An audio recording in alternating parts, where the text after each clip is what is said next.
Welcome back. It is Tuesday, December 12th in the NBA. My two favorite picks are on the way. I am finally back from Vegas. It was a long trip, but I'm back home, and when I walked into my office this morning, someone was sitting in my chair, and you know who it was. It was the Broom, a 3-0 sweep yesterday. Let's talk about it. Darius Garland's over in points plus assists. Free. I think he scored 36 points. Beasley's over in points. Malik did his job, and then CJ McCollum took us home for the 3-0 sweep. We certainly will take that with his over 16.5 points. Hopefully you guys tailed. Hopefully you guys made some money. I do want to note, today I only have 2 picks in this video, but I might have an added play. Very likely I do add one. There's a lot of injury news on this slate. So I have 2 picks in this video, but if I do add one, it's always in the pinned comment. Probably later on this afternoon. I'll say somewhere in the 2 to 4 p.m. window. I normally don't add plays after that because I want to give you guys plenty of time to input them. As always, we tweet them out and post them to our All-Stars and our DubClub members. But let's dive into the picks today. I never really promote this, and I probably don't even have a slide for it. But if you ever are interested in getting some Call on Our Shot merch, whether it's a t-shirt or it's one of these sick hats or like one of the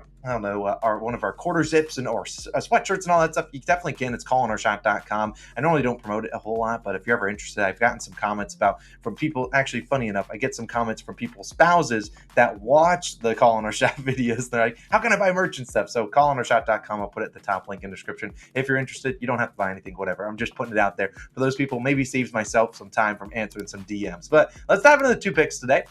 I really like the card we got here. Like I said, I'll probably add a play later on this afternoon once we get some injury report and injury news for a lot of teams that are on back-to-backs today. But we're going to dive into the first pick, and it's going to be a guy that's on the thumbnail. His name is De'Aaron Fox. I like his over 29.5 points, minus 110 on DraftKings. Personally, I don't think this line goes up to 30.5. If it does, I probably wouldn't be surprised if it dropped back down. I feel like 29.5 is a nice line for Fox. You don't see them likely put up a lot of lines to 30.5, and most books do have the ability to bet 30 plus points if that's the case. And I'd probably bet that to about minus 130. But let's talk about Fox, why I like a high points line at 29.5. Now, so far this season, Fox has taken an extra leap up. I mean, we saw last year he was really good. This year he's taken that extra step and really improved his 3-point shooting. And you see him this season averaging 30.4 points per game. He has hit this over, scored 30 plus in 8 of 16 games. So right on the nose. Now, however, he has scored 28 plus in 12 of 16. I want to say 26 plus in nearly every game, 14 of 16. So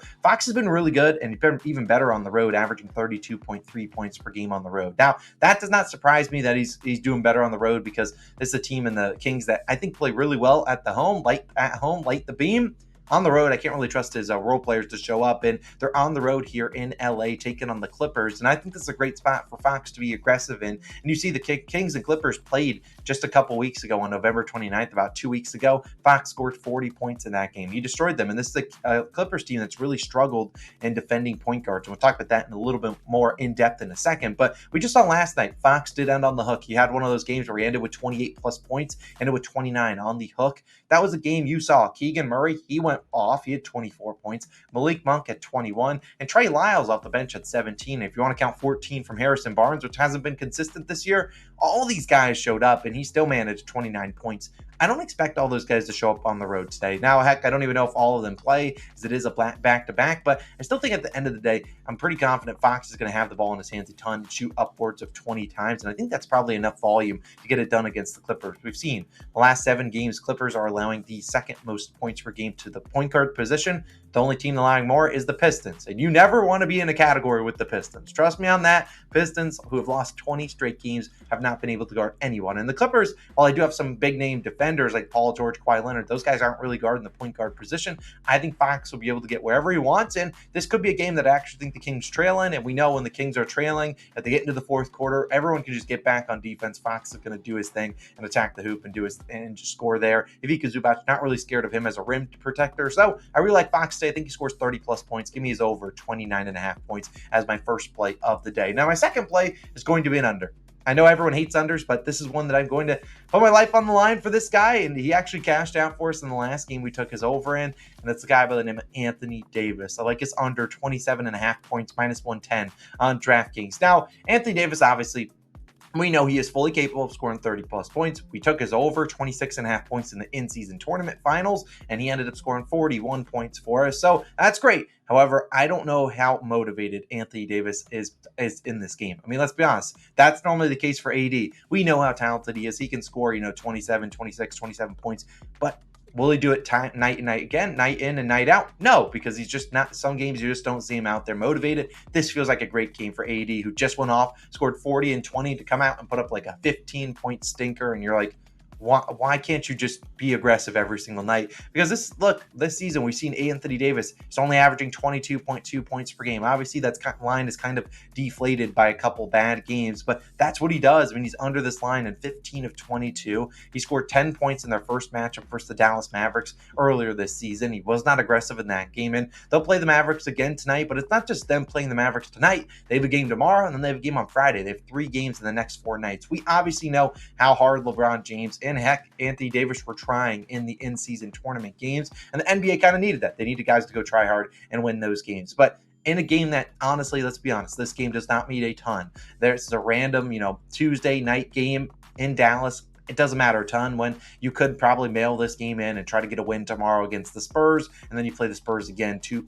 games against a bad team. Love the Spurs, love Wemby. The Spurs are not good. So, look, this is still a good matchup for AD. I'm not going to say, hey, this matchup sucks for him. The Mavericks are a team that gives up a lot of points in the paint, but I just think the Mavericks will also give up a lot of points to his teammates. I'm not confident AD being engaged, honestly. And even if he is engaged, he can still score 26 points, and that would still be a good game for him. This line is just very inflated from the in-season tournament when these guys are playing a ton of minutes. They're not going to play that many amount of minutes in this game. Darvin Ham, I think, will kind of lower these guys' minutes over the next few games, especially with 3 games in the next 4 nights. You obviously want them out there every single night, so I think we see them scale back the minutes a tad, and I think that could be the difference here. So I'll take Anthony Davis. I'll fade him tonight. We haven't had the best track record on unders, which just means we're due, but I really like his under 27.5 points. I think that's the better spot to take for him. So Anthony Davis, you can mail this one in. Go dominate tomorrow night. Mail it in. Heck, there's a chance he doesn't even play tonight, but I'll take his under 27.5 points. I'll take Fox's over 29.5 points. Those are my 2 picks of this video. Now, my third pick, I'm not sure what it's going to be. I'm going to add one because I like to have 3 plays. I like to have an odd number so that we can go 2-1 at the worst, hopefully, and win some money. But